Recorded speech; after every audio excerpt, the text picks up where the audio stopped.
दलित वर्ग के सामाजिक उत्थान के लिए उन्होंने जो प्रयास किए उन्हें हमेशा याद किया जाएगा। ईश्वर उन्हें सद्गति दे।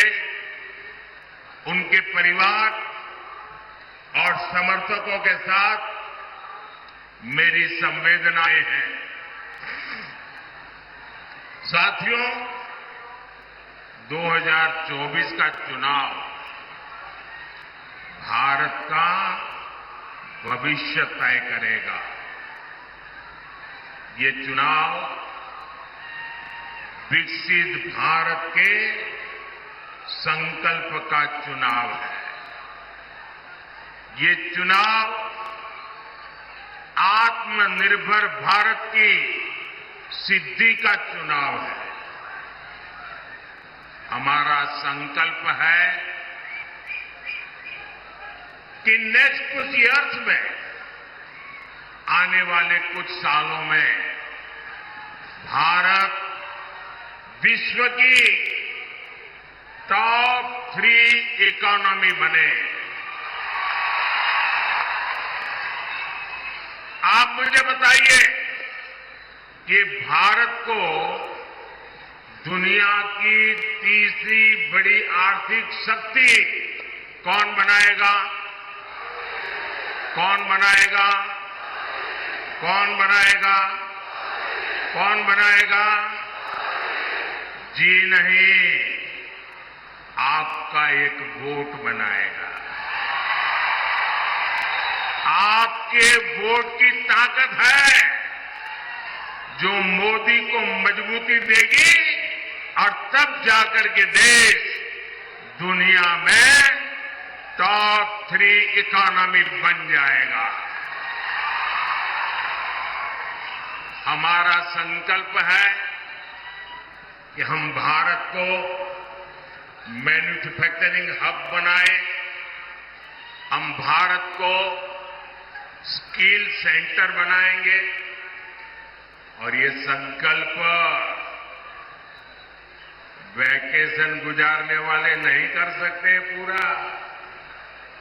मौज मस्ती में जिंदगी गुजारने वाले ये काम पूरा नहीं कर सकते हैं।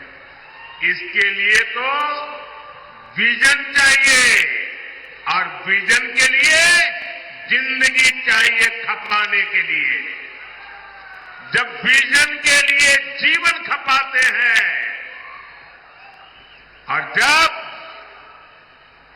एक लक्ष्य को लेकर, एक संकल्प को लेकर 24/7 दिन रात काम करते हैं, तब जाकर के संकल्प सिद्ध होते हैं। और इसलिए मोदी का विजन भी क्लियर है और मोदी का जीवन भी 24/7 फॉर 2047।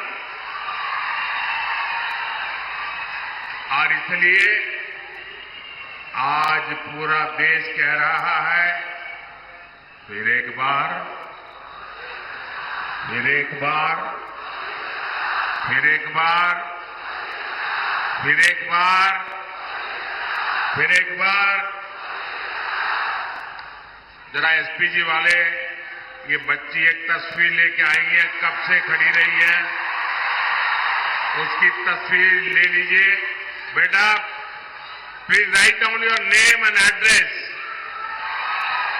मैं आपको चिट्ठी जरूर भेजूंगा। जरा उनसे एसपीजी के लोग फोटो ले लेना।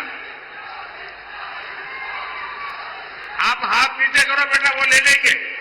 अब आप हाथ थक जाएगा आपका। हाँ,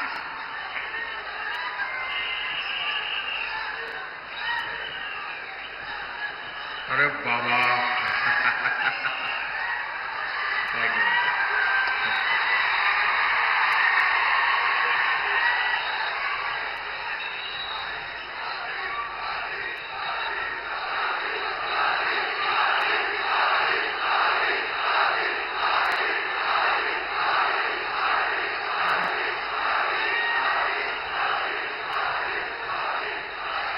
साथियों,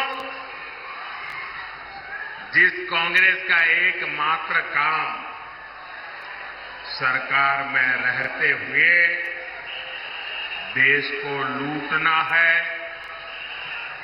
उसे क्या आप इतने बड़े देश की जिम्मेवारी दे सकते हैं? मेरा सवाल अगर आप समझ सके तो जवाब देना। जवाब देंगे? जवाब देंगे? आप मुझे बताइए, जिस कांग्रेस का इतिहास देश को लूटने का रहा है, क्या ऐसी कांग्रेस के हाथ में अब हम इतना बड़ा देश दे सकते हैं क्या? कांग्रेस के हाथ में देश दे सकते हैं क्या? कांग्रेस ने 60 साल के अपने शासन में जो उनकी पहचान बनी है, वो उनके पापों के कारण बनी है। भाइयों और बहनों, कांग्रेस पार्टी ने यहां कर्नाटका को भी अपनी लूट का एटीएम बना दिया है। राजनाथ सिंह जो आज नामांकन फाइल कर रहे हैं, लेकिन मेरी मौजूदगी चूंकि लखनऊ में कलेक्ट्रेट ऑफिस के बाहर है, लिहाजा राजनाथ सिंह पर नजरें बनी हुई हैं, क्योंकि राजनाथ सिंह यहां से बाहर निकलने के बाद मीडिया कर्मियों से बातचीत भी करेंगे। कुछ ऐसी तस्वीर अमेठी से भी दिखाई दी, जब अमेठी से में स्मृति ईरानी ने यहाँ पे भव्य रोड शो किया और स्मृति ईरानी लगातार राहुल गांधी पर हमलावर भी रही। साथ ही उनकी ओर से यह भी कहा गया कि अब वो बारी नहीं है, अब उनके पास अमेठी में अपना घर भी है, इसलिए अब वो अमेठी के निवासी हैं, लिहाजा प्यार डबल होना चाहिए अमेठी वासियों की ओर से, ये बार बार उनकी ओर से मंच से कहा गया। दूसरी तस्वीर राजनाथ सिंह की जो नामांकन दाखिल कर रहे हैं, यानी कि परीक्षा की घड़ी दोनों ही नेताओं के लिए। हालांकि ये दोनों ही वो नेता हैं जिन्होंने पिछली बार के चुनाव में बड़े मार्जिन के साथ इतिहास गढ़ा और अपने अपने क्षेत्रों से चुनाव जीत कर आए। लेकिन बात जब हम नामांकन की करते हैं, चुनावी प्रक्रिया की करते हैं, तो हालात बिल्कुल वैसे स्टूडेंट की होती है। जब चाहे आप कितना भी पढ़ लिख कर गए हो, अगर एग्जाम में बैठे हैं तो बहुत सारे ख्याल जहन में आते हैं, और इसीलिए आज राजनाथ सिंह की ओर से भी लखनऊ में भव्य रोड शो किया गया। लखनऊ की अगर बात की जाए तो गंगा जमनी तहजीब यहाँ की परंपरा रही है, लेकिन राजनाथ सिंह समेत तमाम जो बीजेपी के नेता यहाँ से चुनाव जीते रहे, उनके साथ खासियत ये रही कि उन्हें मुस्लिमों की वोट भी लखनऊ सीट से भर भर कर मिले। पुराने लखनऊ की बात की जाए, चौक की, नखास की, खदरा से लेकर अमीनाबाद से लेकर तमाम वो इलाके जो मुस्लिम बाहुल्य रहे हैं, वहां से भी बीजेपी के तमाम नेताओं को, चाहे वो लालजी टंडन रहे हो, चाहे वो अटल बिहारी वाजपेयी रहे हो, चाहे वो राजनाथ सिंह ही क्यों न हो, इनको जनता ने भरपूर प्यार दिया और भरपूर प्यार के साथ भर भर के वोट भी दिए। और शायद यही वजह है कि राजनाथ सिंह जब लखनऊ में होते हैं लोगों के बीच में, तो जब भी जनता दरबार लगाते हैं, चाहे विकास के कामकाज को लेकर बात करते हैं, तो पूरे लखनऊ की बात करते हुए मुस्लिमों से मुलाकात भी करते हैं, उनके नेताओं से बात करते हैं, पुराने इलाकों को कैसे बेहतर किया जाए, ट्रैफिक को लेकर कैसे सुविधाएं सुदृढ़ की जाए, इसको लेकर वो बातचीत करते हैं। और शायद यही वजह कि लखनऊ में राजनाथ सिंह सर्वमान्य नेता माने जाते रहे। हालांकि लखनऊ की सीट बीजेपी के लिए कंफर्टेबल भी रही है। बीजेपी कभी इस सीट से इतिहास के पन्ने शायद अगर खंगाल के देखें तो याद ऐसा नहीं आता कि कभी बीजेपी ने यहाँ से हार बीजेपी को मिली, शिकस्त मिली हो। लेकिन इस बार राजनाथ सिंह तीसरी बार जीत की हैट्रिक लगाने का दावा करते हुए नामांकन भर रहे हैं, तो नजरें इस बात को लेकर के होंगी कि अगर राजनाथ सिंह जीतते हैं तो इस बार जनता का कितना अपार प्यार राजनाथ सिंह को मिलता है, जो पिछले 2 चुनाव में मिला है, क्योंकि हर बार उनके वोटों में इजाफा ही हुआ है लखनऊ से। तो क्या इस बार इजाफा होगा या चुनौती बढ़ेगी? क्योंकि इस बार अगर बात की जाए तो कांग्रेस और समाजवादी पार्टी एक साथ चुनाव लड़ रहे हैं। हालांकि अगर 2019 की बात करें आप, तो आपको याद होगा पिछले चुनाव में सपा, बसपा, आरएलडी और कांग्रेस सब साथ में थे, तभी राजनाथ सिंह ने सीट से जीत हासिल की थी। इस बार चूंकि बसपा की प्रत्याशी अलग है, सपा कांग्रेस अलग है, और आज जब राजनाथ सिंह का जुलूस आगे बढ़ रहा था, रोड शो आगे बढ़ रहा था, तब अपना दल के कार्यकर्ताओं से लेकर आरएलडी तक के कार्यकर्ता उस रोड शो में शामिल थे। यानी कि आरएलडी जिस तरीके से सहयोगी गठबंधन दल के तौर पर आगे बढ़ रही है बीजेपी के साथ, तो यहाँ पर ताकत दोगुनी तिगुनी होती हुई दिखाई दे रही है। और शायद यही वजह है कि आज जो तस्वीर निकल के सामने आ रही है नामांकन को लेकर, वो बहुत अहम हो जाती है। इसी के साथ साथ जानकारी आपको ये भी दे दें कि राजनाथ सिंह के नामांकन के ठीक बाद मोहनलालगंज से प्रत्याशी कौशल किशोर वो भी यहाँ पे नामांकन करने वाले हैं। तो बहुत अहम ये भी हो जाता है। राजनाथ सिंह के बेटे जो नीरज सिंह है वो भी साथ साथ चल रहे थे लखनऊ में। राजनाथ सिंह की गैर मौजूदगी में उनका पूरा काम संभालते हैं। विकास परियोजनाओं को लेकर जिन लोगों को शिकायतें करनी होती है, अपनी बात कहनी होती है, वो नीरज सिंह से करते हैं। एक तरीके से प्रतिनिधि के तौर पर वो यहाँ पे काम कर रहे हैं नीरज सिंह, वो भी यहाँ पर साथ में आए हुए हैं और अंदर गए हुए हैं। तो दो तस्वीरें टीवी स्क्रीन में है आप पर है आपके, जब देश के दो दिग्गज नेता स्मृति ईरानी और राजनाथ सिंह दोनों ही आज नामांकन अपना फाइल कर रहे हैं। स्मृति ईरानी आज अमेठी से नामांकन फाइल कर रही है। बड़ी बात यह है कि स्मृति ईरानी ने भी नामांकन से पहले पूजा पाठ किया, भगवान का आशीर्वाद लिया और आशीर्वाद लेने के साथ भव्य रोड शो करते हुए, शक्ति प्रदर्शन करते हुए वो नामांकन दाखिल करने के लिए पहुंच रही है। दूसरी तस्वीर राजनाथ सिंह की है जो जिलाधिकारी कार्यालय के अंदर है, कलेक्ट्रेट के सामने जो नॉमिनेशन फाइल होती है, जो नॉमिनेशन दाखिल करने की प्रक्रिया होती है, वो यहाँ पर फाइल करते हुए दिखाई दे रहे हैं। आज मोहन यादव जो कि मध्य प्रदेश के मुख्यमंत्री हैं, वो भी स्मृति ईरानी के साथ। अनामिका, आप वहां की तस्वीरें दिखा रही हैं, हम अपने दर्शकों को बता दें। देखिए किस तरीके से अमेठी की तस्वीरें भी देख रहे हैं, लखनऊ की भी तस्वीरें देख रहे हैं। अमेठी में रोड शो जो स्मृति ईरानी कर रही हैं, मोहन यादव उनके साथ उनके रथ पर मौजूद है और दूसरी तरफ राजनाथ सिंह को आप देख रहे हैं जो नामांकन की प्रक्रिया वहां पर चल रही है। लखनऊ से चुनावी ताल ठोक रहे हैं। लखनऊ सीट का सियासी समीकरण 2014 में सांसद बने लखनऊ से, 2019 में फिर राजनाथ सिंह चुने गए और एक बार फिर से चुनावी मैदान में उतरे हुए हैं। 20 मई को यहां पर चुनाव होने हैं और अमेठी में भी 20 मई को यानी कि 5वें चरण का मतदान होगा, उसी के लिए नामांकन यहां पर किया जा रहा है। लेकिन भव्य रोड शो नामांकन से पहले दोनों की तरफ से किया गया। इधर स्मृति ईरानी ने अमेठी में रोड शो किया, वहीं इधर राजनाथ सिंह ने लखनऊ में भव्य रोड शो किया है। तो देखिए किस तरीके से चुनावी टक्कर है।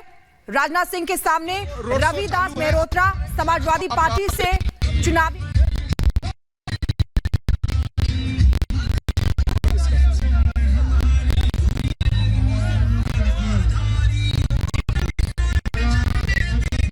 राजनाथ सिंह की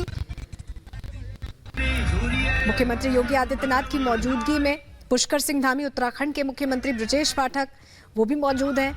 राजनाथ सिंह ने नॉमिनेशन फाइल किया है। जैसा कि अनामिका बता भी रही थी, जो रोड शो था उसमें भारी भीड़ दिखी, भारी समर्थन दिखाई दिया और यही वजह है कि जब 400 पार का नारा दिया जाता है तो ये जन समर्थन ही वोटों में तब्दील होता है और एक तरह से बल देता है इस नारे को।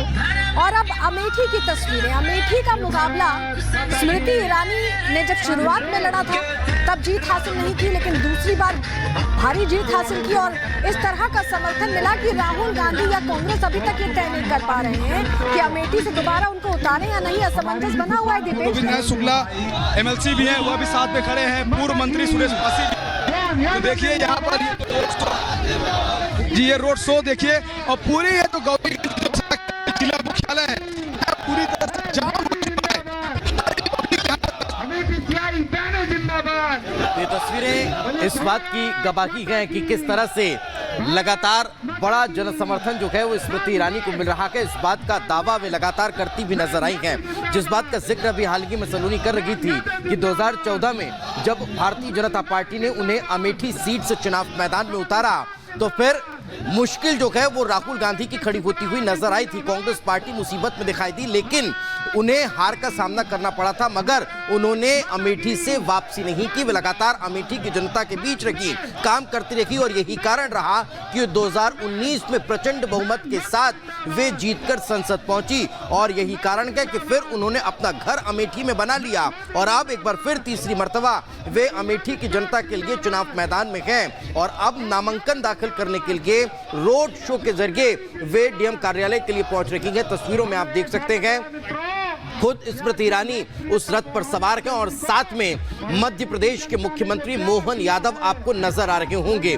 तस्वीरों में देखा जा सकता है कि किस तरह से भारी जनसमूह जो है वो नजर आ रहा है। ये दो अलग अलग तस्वीरें अमेठी और लखनऊ की। एक तरफ अमेठी में रोड शो लगातार चल रहा है और इस रोड शो के बाद इस नामांकन दाखिल करते हुए स्मृति ईरानी नजर आने वाली है। तो दूसरी तस्वीर लखनऊ से आपको दिखा रखे गए जहां पर राजनाथ सिंह, उत्तर प्रदेश के मुख्यमंत्री योगी आदित्यनाथ आपको डीएम कार्यालय में नजर आ रहे हैं जहां नॉमिनेशन उनके द्वारा फाइल किया जा रहा है। शिखा बिल्कुल, और ये खास तस्वीरें देखिए चुनाव